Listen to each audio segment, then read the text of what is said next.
Hi friends, ఈనాడు సృష్టికర్త అన్నదాత బంధువు రామోజీరావు గారు పరమపదించడం వలన తీవ్ర సంతాపం తెలియజేస్తున్నాను.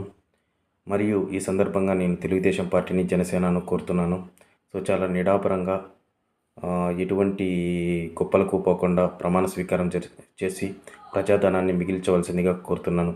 గత ప్రభుత్వంలాగా వృధాగా ప్రకటనల కోసం లేదా ప్రచారాల కోసం, సభల కోసం డబ్బులు వృధా చేయకుండా, సో ఈ వేటినైతే మనం వ్యతిరేకించామో వాటి జోలికి పోకుండా, సో మనం వీలైనంత వరకు ప్రజాధనాన్ని కాపాడాలని కోరుతున్నాను. So Pawan Kalyan 100% strike rate సాధించారు. ఇది చాలా గొప్ప విజయం, చారిత్రాత్మక విజయం.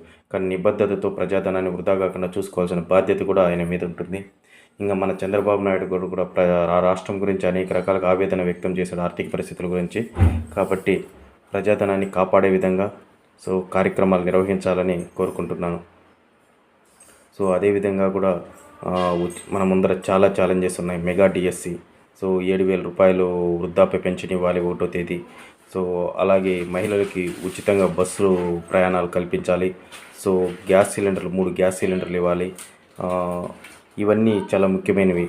సో అదే సమయంలో అతివృష్టి ఒకవైపు, అత్యధిక వర్షాలు ఉంటాయని హెచ్చరిస్తోంది. సో ఈ సందర్భంగా అనేక రకాలుగా కూడా మనం సంసిద్ధమై ఉండాలి.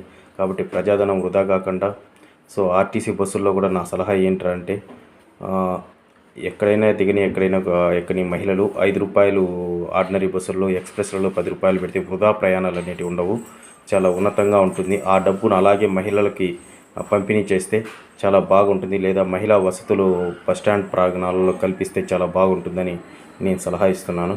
సో ఇలాంటి అనేక రకాల సలహాలు తీసుకుంటూ, సో ప్రజలకు అందుబాటులో ఉంటూ ప్రభుత్వం ప్రజాధనాన్ని వృధా కాకుండా ముందుకు వెళ్ళాలని ఆకాంక్షిస్తున్నాను.